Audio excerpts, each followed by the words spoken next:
مومنات، شروع کرنے سے پہلے دعا کہ مالک اس پاک عبادت کو اپنی پاک بارگاہ میں منظور و مقبول فرما۔ آپ سب کا گھروں سے آنا، بانی مجلس کی یہ صف ماتم بچھانا اور ہم سب کا پڑھنا وارث پرسا امام زمانہ علیہ السلام کی پاک بارگاہ میں منظور و مقبول ہو۔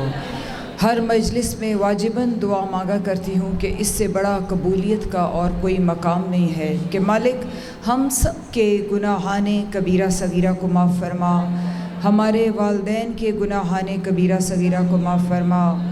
اٹھیں تو علی علی پکارتے اٹھیں، مریں تو حسین حسین پکارتے مریں۔ بار الہ تجھے اپنی شان و عظمت کا واسطہ ہمیں ان لوگوں میں شمار فرما جن سے شہزادی کونین راضی ہوں۔ بر محمد و آل محمد صلوات۔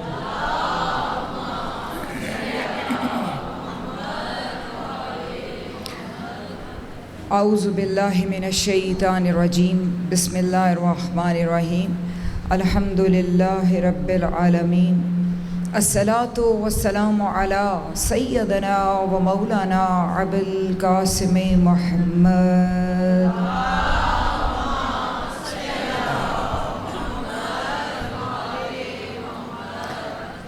الصلاۃ والسلام علی آلہ الطیبین الطاہرین المعصومین ولعنۃ اللہ علی قوم الظالمین۔ اللہم رزقنا فی الدنیا زیارت الحسین علیہ السلام وفی الآخرۃ شفاعت الحسین علیہ السلام۔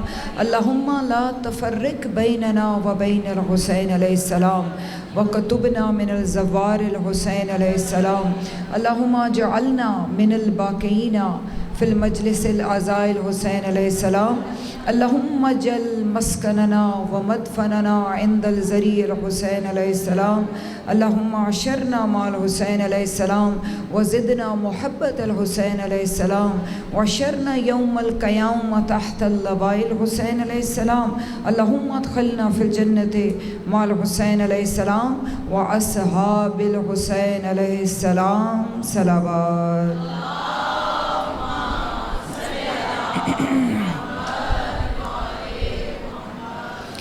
بسم اللہ الرحمن الرحیم۔ قال رسول اللہ صلی اللہ علیہ وآلہ وسلم من مات ولم یعرف امام زمانہ مات میتاتا جہلیہ صلوات۔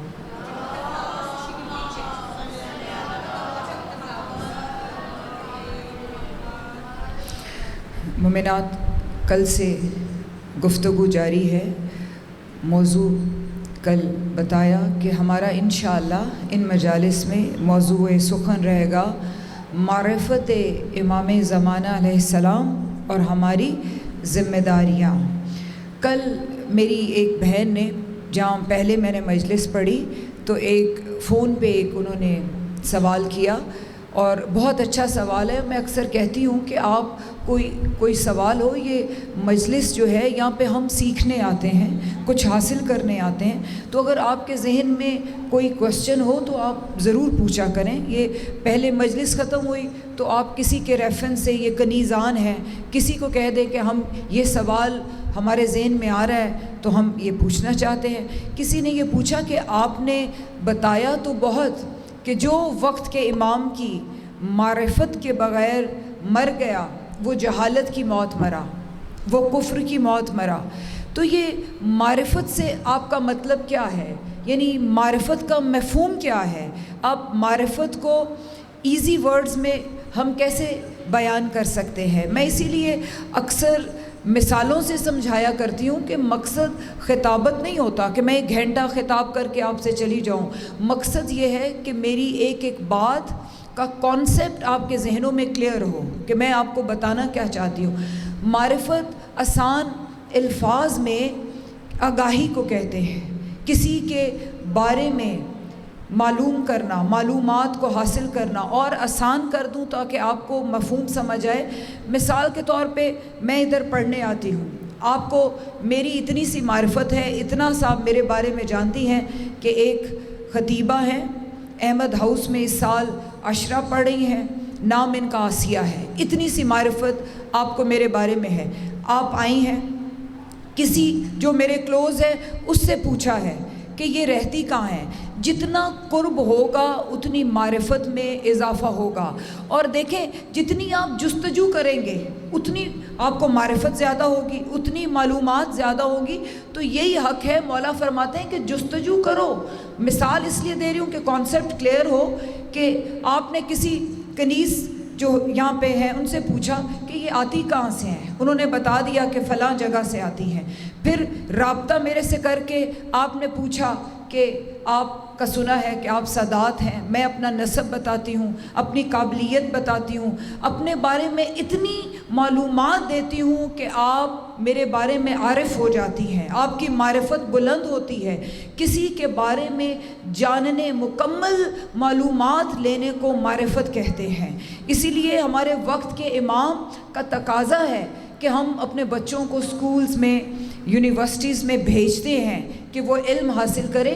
تو وقت کے امام فرماتے ہیں کہ میں تمہارا امام ہوں اور میرا حق ہے کہ تم خود بھی معرفت حاصل کرو اور اپنے بچوں کو بھی میرے بارے میں بتاؤ کہ امام پاک کا نسب کیا ہے. ہمارے بچے زیادہ تر کیا ہمیں علم ہے, کتنی سی معرفت ہے کہ ہمارے وقت کے امام ہیں, 12ویں امام ہیں, انہوں نے آنا ہے, وہ پردہ غیب میں ہیں, ہم ان کا انتظار کر رہے ہیں. لیکن معرفت سے مراد کہ وہ مقام جو اللہ نے میرے پاک امام کو عطا فرمایا ہے, وہ اختیارات جو اللہ نے ہمارے پاک امام کو دیے ہیں, اور وہ فضیلتیں جو اللہ نے ہمارے پاک امام کو عطا کی ہیں, ان کا مکمل ہمیں عارف ہونا چاہیے. اور یہ جو معرفت ہے نا, یہ انسان کی فطرت میں بھی شامل ہے کہ انسان معرفت کی فطرت لے کے خلق ہوا ہے. اور پاک نبی کی حدیث ہے کہ جو بھی اس دنیا میں آتا ہے وہ اسلام کی فطرت پہ آتا ہے. وہ گود کا اثر ہے کہ اس کو ہندو بنا دے, اس کو کرسچن بنا دے, اس کو یہودی بنا دے.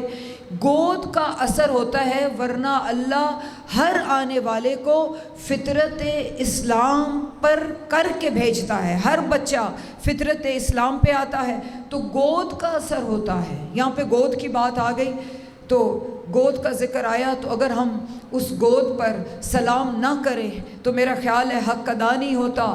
اس گود پر ہم سب کے کروڑوں سلام ہیں جس گود نے کسی ایک انسان کو نہیں, اسلام کو اپنی گود میں پالا ہے.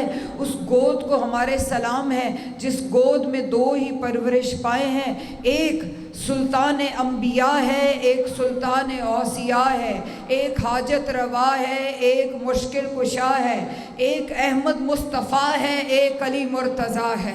جی جی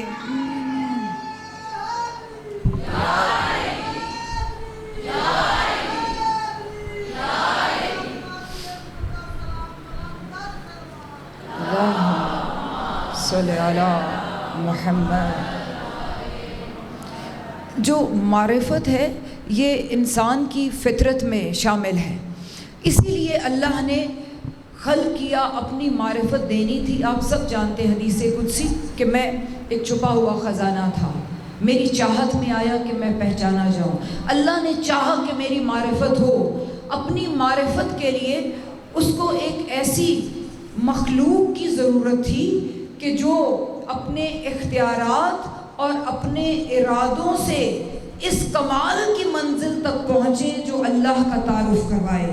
اسی لیے اللہ نے اس خلقت اول کو خلق فرمایا.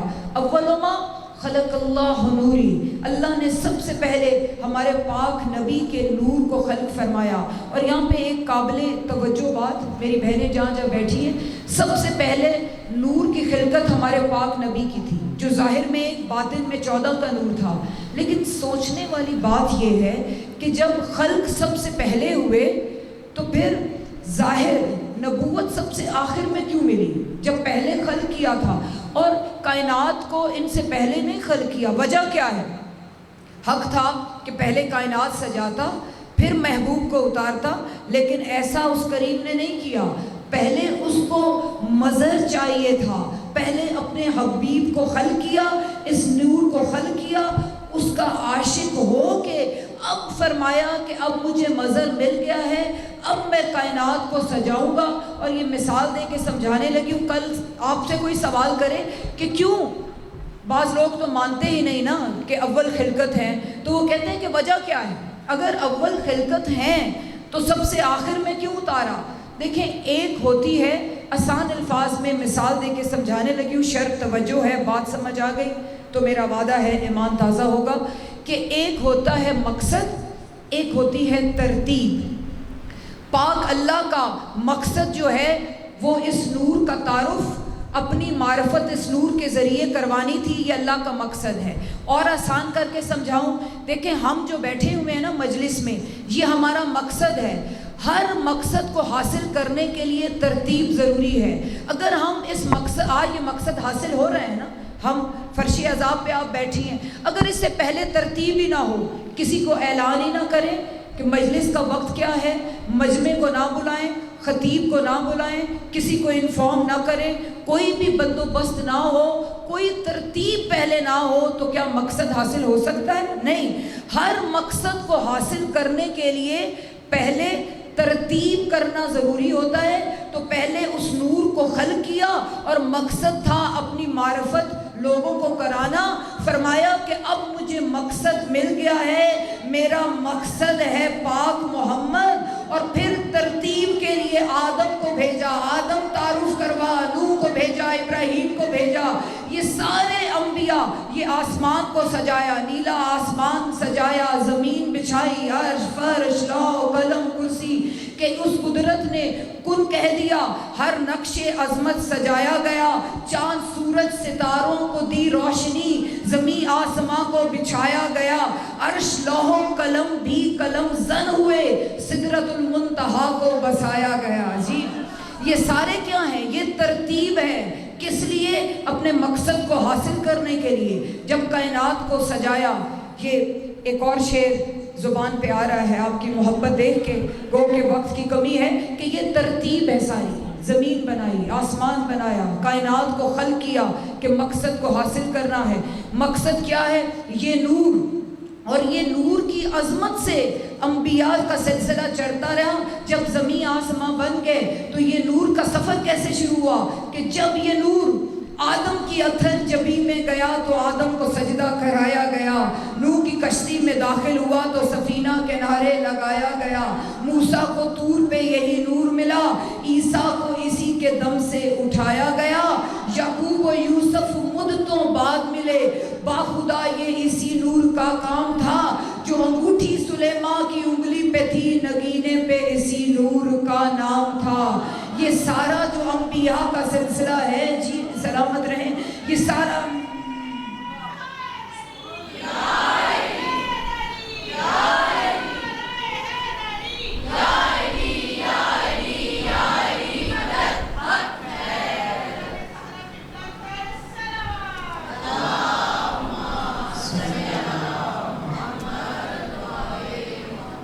تو ساری ترتیب جو تھی، لوح قلم کرسی، تمام کائنات اور انبیاء، ترتیب تھی کہ اپنے مقصد کو حاصل کرنا تھا۔ اور جب پاک نبی کی آمد اس دنیا میں ہوئی، جب نبوت پر فائز ہوئے، وہ تو ابھی خلق بھی نہیں ہوئے تھے۔ جب یہ دیکھیں، ان کو منصب ہمارے عقیدے کے مطابق ان کو منصب بعد میں نہیں ملتے، جب اس نور کو خلق کیا اسی وقت طے کر لیا یہ رحمت للعالمین ہے، یہ امیر المومنین ہے، یہ قائم آل محمد ہے، یہ منصب ان کو بعد میں نہیں ملتے۔ سلامت رہیں، جب خلق کیا تو خلقت میں ان کے منصب ان کو دے دیے۔ کوئی مقام محمود ایسا نہیں ہے جو ابھی باقی ہے۔ بس زبان پہ بات آ گئی تو روکو نا۔ یہ جو ہم دعا کرتے ہیں کہ یا اللہ ہمارے پاک نبی کو اس مقام محمود تک پہنچا دے، کوئی ایسا مقام، کوئی ایسا درجہ، کوئی ایسی فضیلت نہیں تھی جب خلق کیا،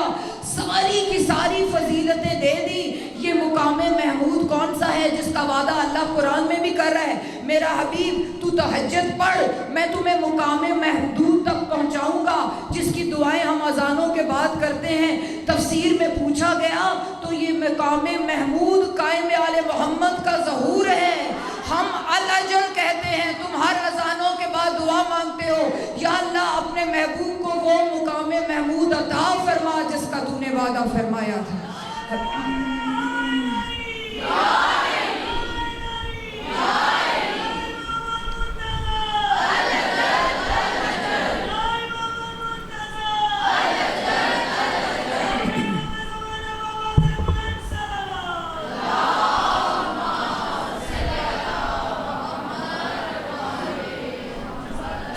کائنات ساری انتظار میں، آگے انشاءاللہ ایک پورا جو مجلس ہے وہ مولا کے انتظار پہ گفتگو ہوگی، ابھی بات کسی اور طرف جا رہی ہے، تو اسی لیے اس کریم اللہ نے یہ سارا سلسلہ نبوت اسی لیے رکھا کہ پہلے یہ ترتیب ہے، مقصد، جب مقصد آیا پاک نبی کو اتارا تو اصحاب کی محفل تھی، اصحاب بیٹھے تھے، یا رسول اللہ ہمیں آپ بیان فرمائیں کہ آپ کا جو سینہ ہے وہ قرآن ہے، آپ ناطق قرآن ہیں، آپ ہمیں بتائیں کہ انبیاء کی جو فضیلتیں ہیں، جو نبی گزرے ہیں، ہم بیٹھ جاتے ہیں، آپ روز ہمیں ایک ایک نبی کی فضیلت بتایا کریں، انبیاء کے جو کمالات ہیں وہ بتایا کریں۔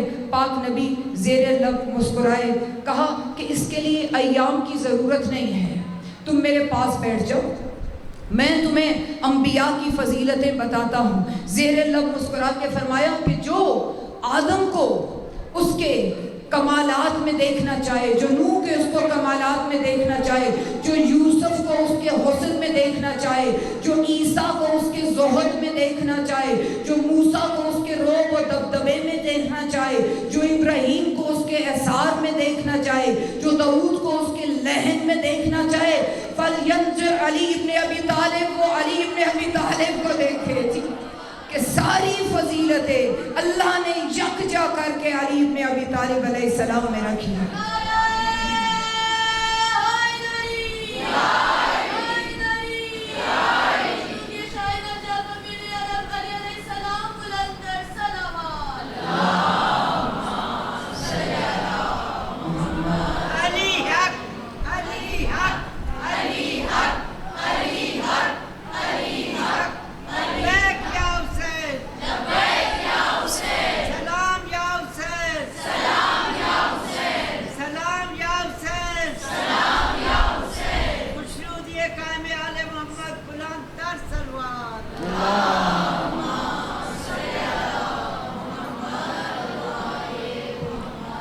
یہ حدیث آپ کے سامنے اس لیے بیان کی کہ جب سارے اوصاف فضیلتیں انبیاء کی جمع ہوں تو وہ سب جمع ہو کے مولا کائنات علیہ السلام میں ہیں، لیکن سلام اس وقت کے امام پر درود طوسی آپ سب کے سامنے ہے، مجھے بتانے کی ضرورت نہیں ہے کہ کس طرح ہمارے پاک امام کی فضیلت بیان کی ہے۔ اس کریم اللہ نے سلام علی صاحب الدعوت نبویہ وصولت الحیدریہ وعصمت الفاطمیہ وحلم الحسنیہ وشجاعت الحسینیہ وعبادت السجادیہ وماثر الباقریہ وآثار الجعفریہ وعلوم الکاظمیہ وحجج الرضویہ وجود التقویہ ونقابت النقویہ وحیبت العسکریہ وغیبت الالہیہ۔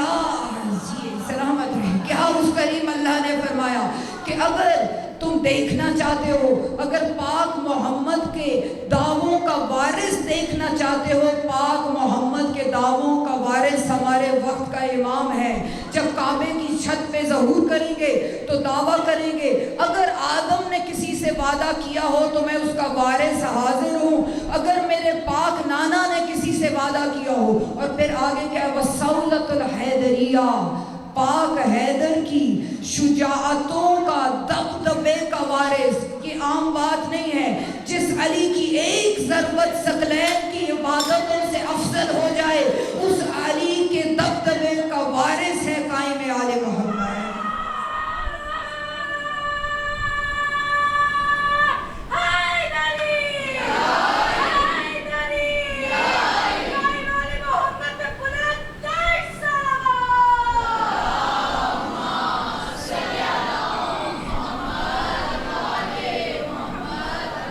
اور عصمت الفاطمیہ، اللہ اکبر، یہ چھوٹی منزل نہیں ہے، شہزادی کونین سلام اللہ علیہ کی عصمتوں کا وارث ہے میرا مولا، اور یہ واحد ہمارے پاک امام کو شرف۔ ویسے تو یہ ساری پیکر عصمت و طہارت ہے نا، لیکن پاک نبی سے کفار نے بھی ہاتھ میں لایا، یہودیوں نے بھی ہاتھ میں لایا، مولا کائنات علیہ السلام سے بھی ہاتھ میں لایا، کفار نے ہاتھ میں لایا، ہر امام سے کفار نے ہاتھ میں لایا، لیکن واحد ہمارے وقت کے امام کی ذات ہے، سوائے معصوم کہ کسی نے مس نہیں کیا ادھر دنیا میں آئے۔ اللہ نے فرمایا جبرائیل اپنے پروں پہ اٹھا کے، معصوم فرشتوں نے اٹھایا، معصوم بابا نے ہاتھ لگایا اور پاک پاکیزہ طاہرہ ماں نے ہاتھ لگایا۔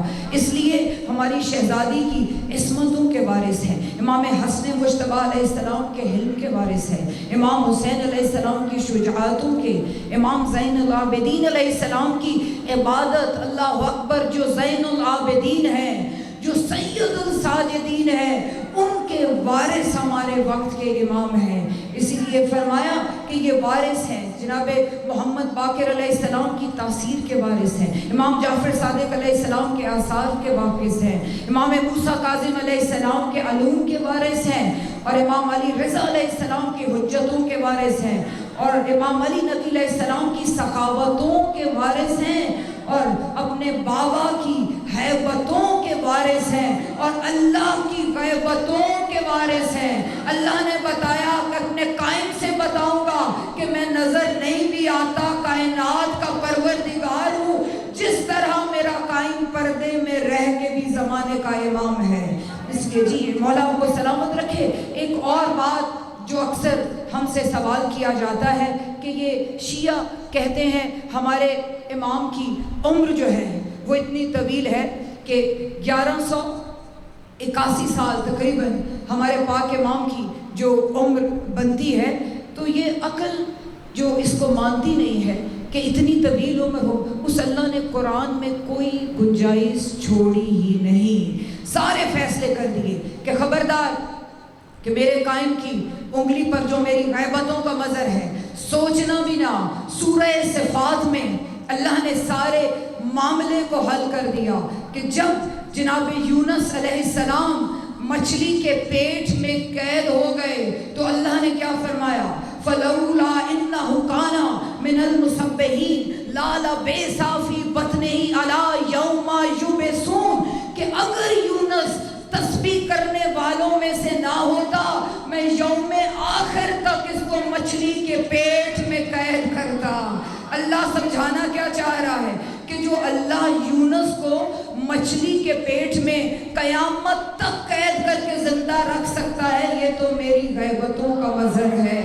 اس لیے فرمایا کہ شرم آنی چاہیے ہمیں کہ یہ جو لوگ اعتراض کرتے ہیں کہ شیطان کی طویل عمری پر تو ہمیں اعتراض ہی نہیں، جو آدم علیہ السلام سے پہلے کا ہے، تو پھر پاک امام کی عمر پہ، اور پھر جناب نوح علیہ السلام کی بات آپ لے لیں کہ جناب نوح علیہ السلام 2500 سال کی زندگی انہوں نے جی ہے، تو اس پہ اعتراض نہیں ہے۔ اس لیے اللہ نے فرمایا کہ یہ قائم آل محمد ہے، یہ میری حجتوں کا مظہر ہے، میں نے اپنے ارادوں کو، اپنی حجتوں کو قائم کے ذریعے ظاہر کرنا ہے۔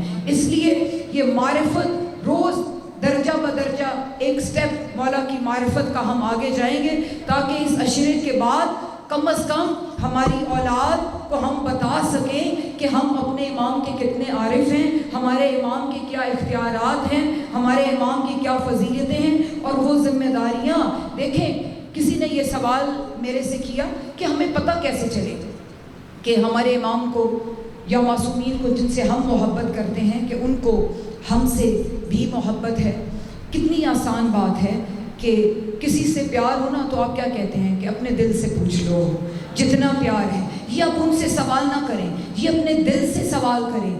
جتنی آپ کو محبت ہے آپ کرتے ہیں اپنے ظرف کے مطابق۔ ہم ہیں خاکی، وہ ہیں کریم ابن کریم، جتنی ہمیں محبت ہے اس سے کروڑوں اربوں گنا زیادہ ان کو محبت ہے اپنے چاہنے والوں سے۔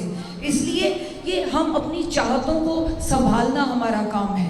آگے دعائے سرداب میں بھی بات ہوگی، زیارت جو سرداب میں مولا کی پڑھی جاتی ہے اس میں بھی بات ہوگی کہ مولا گریہ فرماتے ہیں، غیروں کے لیے نہیں۔ کہ میں نے کل بتایا نا کہ جو امام ہوتا ہے وہ اپنی رعیت کا والی ہوتا ہے، وہ ان کا ضامن ہوتا ہے کہ ان کو رزق کہاں سے مل رہا ہے، ان کی حفاظت کیسے کرنی ہے، ان کی مدد کیسے کرنی ہے۔ تو مولا جب اپنے شیعوں کو دیکھتے ہیں تو مولا ان کے لیے استغفار کرتے ہیں، اللہ کی بارگاہ میں روتے ہیں کہ یا اللہ میرے شیعوں کو بخش دے، اور جب اعمال کو دیکھتے ہیں تو گریہ فرماتے ہیں۔ ملاقات امام زمانہ علیہ السلام ایک کتاب ہے، وہ کہ بس وقت ختم ہونے والا ہے، اس میں ایک واقعہ میری زبان پہ آ رہا ہے کہ ایک شخص بہت استغاثہ کیا کرتا تھا مولا سے ملاقات کے لیے کہ مولا میری آپ سے ملاقات ہو، تو خواب میں پردے میں مولا ظاہر ہوئے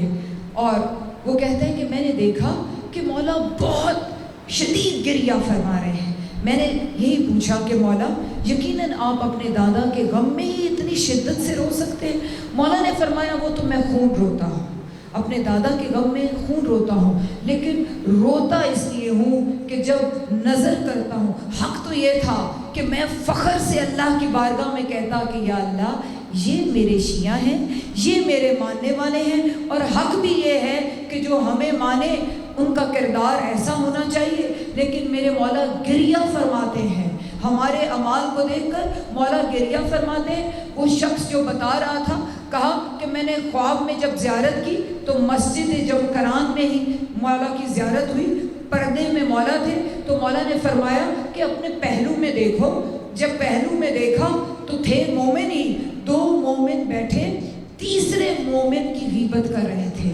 یہ ایسی چھوٹی چھوٹی باتیں ہیں جو ہمیں جاننا ضروری ہے۔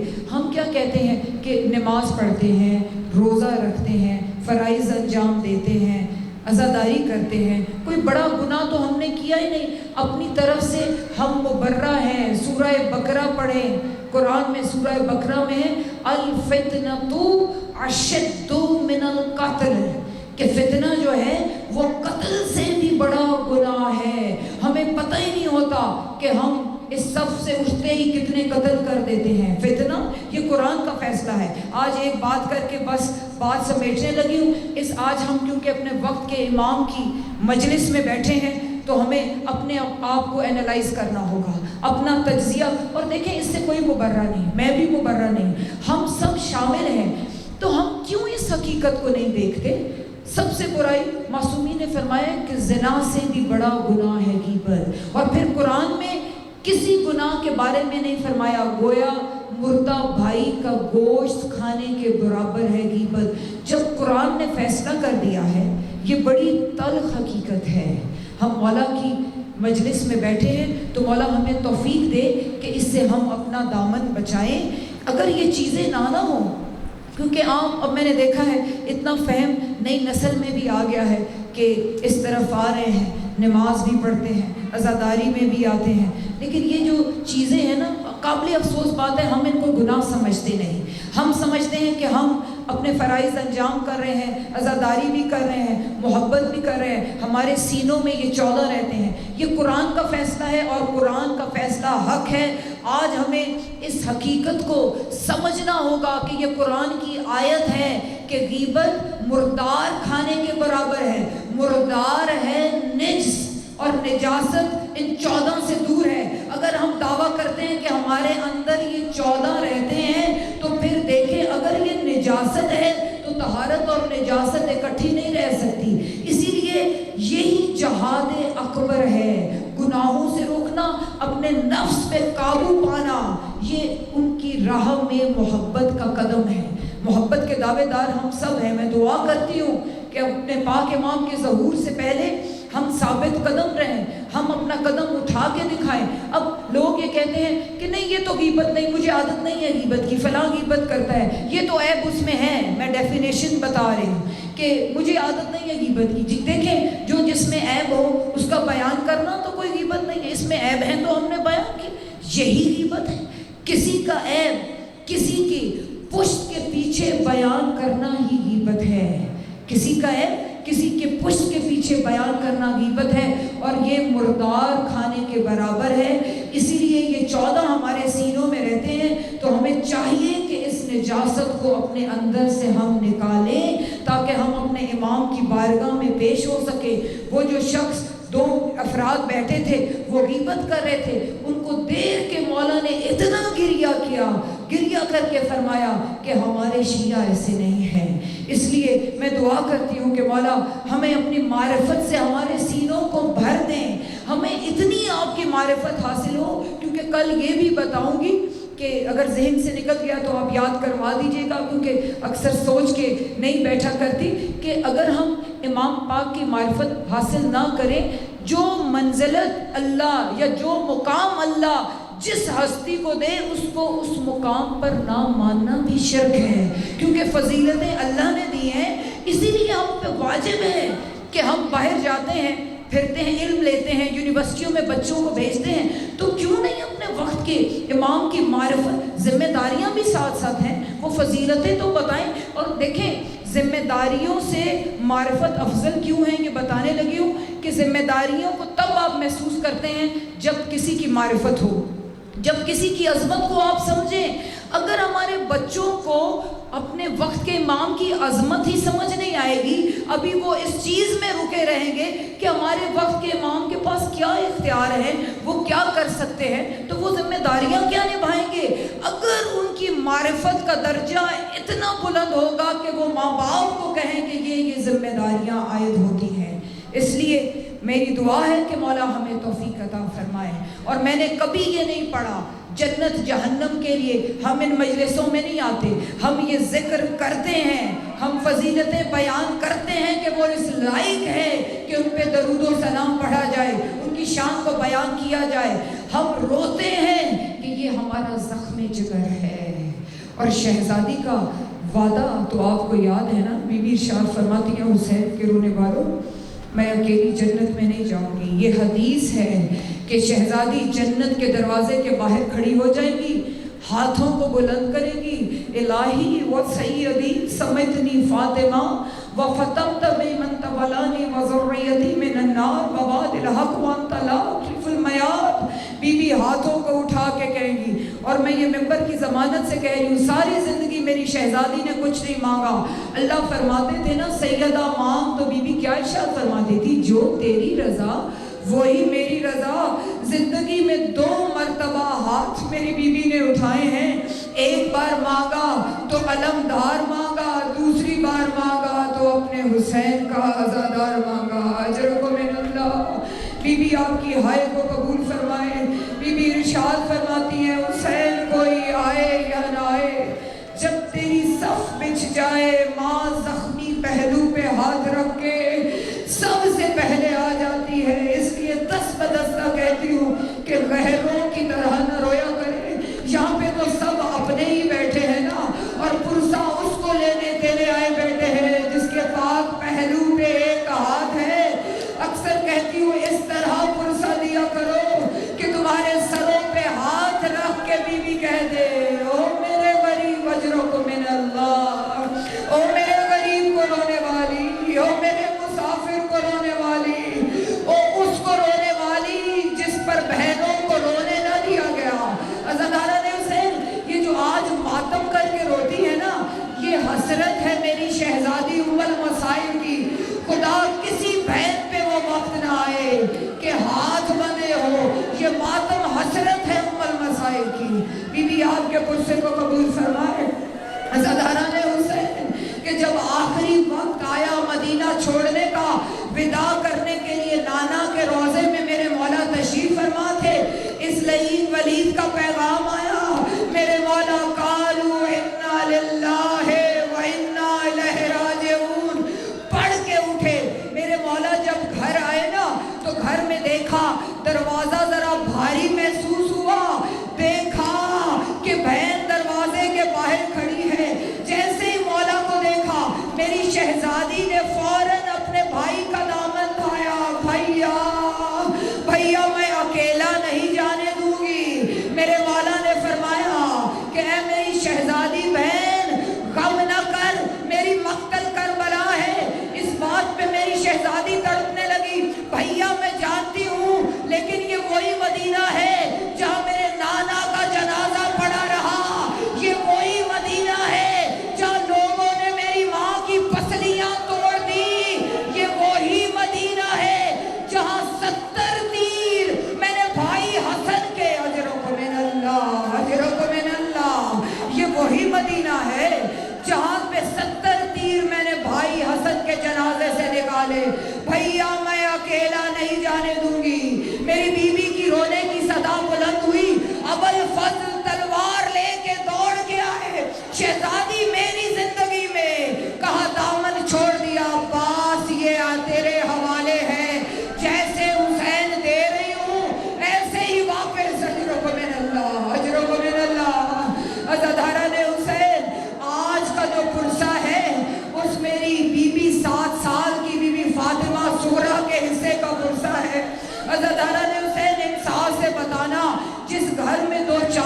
بچے ہونا اور ایک بچہ چلا جائے، دوسرے بچے اس کو یاد کر کے روتے ہیں.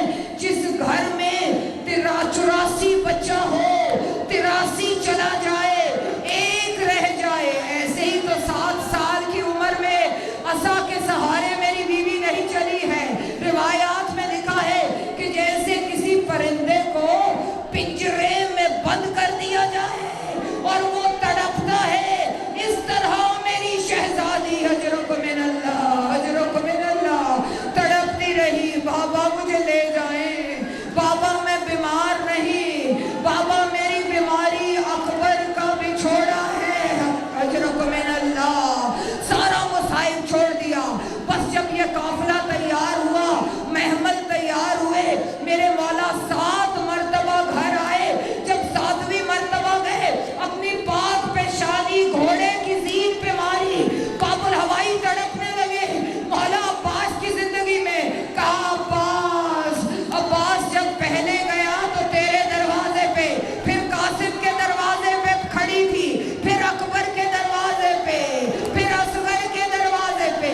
ہائے کاش میں ہاتھ جوڑ کے، بڑا سخت مصائب ہے، میں چھپا نہیں سکتی کہ کاش میں آخری مرتبہ نہ جاتا. جب آخری مرتبہ گیا، سغرا کبھی اس دیوار سے ٹکر، کبھی اس دیوار سے ٹکر. واہ غربتا، واہ حسینہ، ہائے او غربت، ہائے میرے اجرک من اللہ، اجرک من اللہ. واللہ یہی حق ہے غصے کا. بس میں نے مصائب تمام کر دیا. شہزادی نے ہاتھ جوڑ کے کہا بابا آپ امام ہیں، جو آپ کا حکم ہو وہ سر آنکھوں پہ. میری آخری حسرت ہے سارے قافلے کو کہیں ایک مرتبہ نیچے آئے، آخری مرتبہ سغرا سے ودا کرے. سب سے پہلے 4 سال کی میری شہزادی آئی. سغرا مجھے مل لے، کوئی واپس آئے یا نہ آئے، سکینہ واپس نہیں آئے گی. میری شہزادی سغرا نے بہن کے بازوؤں کو چوما، گلے کو چوما، پھر 6 مہینے کے بھائی کی طرف باہیں بڑھائی. ابھی 6 مہینے کا نہیں، ابھی تو چھوٹے ہیں. کہا اصغر آ. میرے پاک شہزادے نے بہن کی باہوں میں باہیں ڈال دی. ماں نے بلایا، بھائیوں نے بلایا، شہزادے نے نہیں چھوڑا. ادھر سے امام آئے، اصغر کے کان میں کیا کہا؟ اصغر جب میں اکیلا رہ گیا، جب ہر طرف سے مارو مارو کی صدا ہوگی، جب میں کہوں گا حل منا سر ینصرنا، اصغر تو نہ ہوا، اصغر میری مدد. اجرک من اللہ، اجرک من اللہ. شہزادے نے فوراً باہیں نکال دی. اجرک من اللہ. بس مسائل میں نے تمام کر دیا. شہزادے نے باہیں نکال دی. میری بیوی نے کہا بابا آج اکیلے میں ملے، حجرے میں تشریف لے آئے. میرے مولا اکیلے کھڑے ہیں، باپ اور پاک بیٹی کھڑے ہیں. بابا بابا آج ایسے نہیں، بابا میں آپ کی بیٹی ہوں، میں جانتی ہوں یہ آخری ملاقات ہے. بابا آج بیٹھ جائیں، بابا امامہ اتارے، مجھے وہ گلا چموائیں جس پہ اجرک من اللہ، اجرک من اللہ. بس ہو گیا غصہ، مجھے وہ گلا چموائیں. بس آخری ملاقات کا منظر سمجھ میں آ گیا تو رات کو بستر پہ بھی گریا کرو گی. جب سب نے مل لیا، کہا بابا سب سوار ہو جائیں، بس میرے حصے کا بھائی آ جائے. میری شہزادی نے بھائی کا دامن پکڑا. اکبر، اکبر آپ جانتے ہیں میری زندگی کا نام اکبر ہے. اکبر جب شادی ہو تو سغرا کو ضرور لے جانا. وعدہ ہو گیا سغرا، میں 7 محرم کو آؤں گا، میں لے جاؤں گا. بس مصائب ختم کر دیا. اور بیوی تمہاری ہائے کو قبول فرمائے. میں ایک سوال کرتی ہوں، میری شہزادی کی کنیزیں بیٹھی ہوں، کیا یہ محبت یک طرفہ تھی؟ کیا صرف بیوی کو محبت تھی؟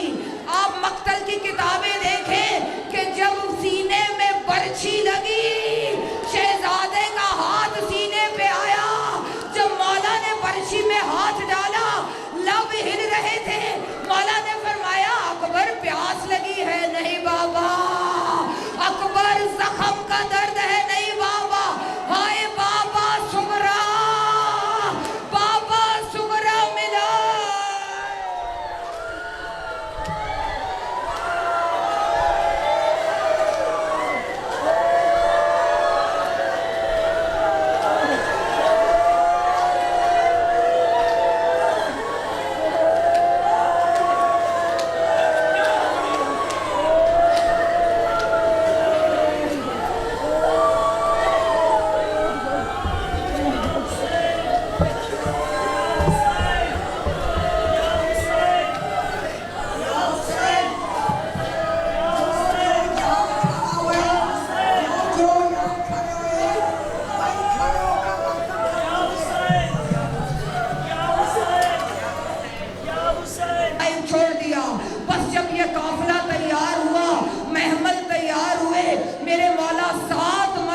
بس مسائل میں نے تمام کر دیا.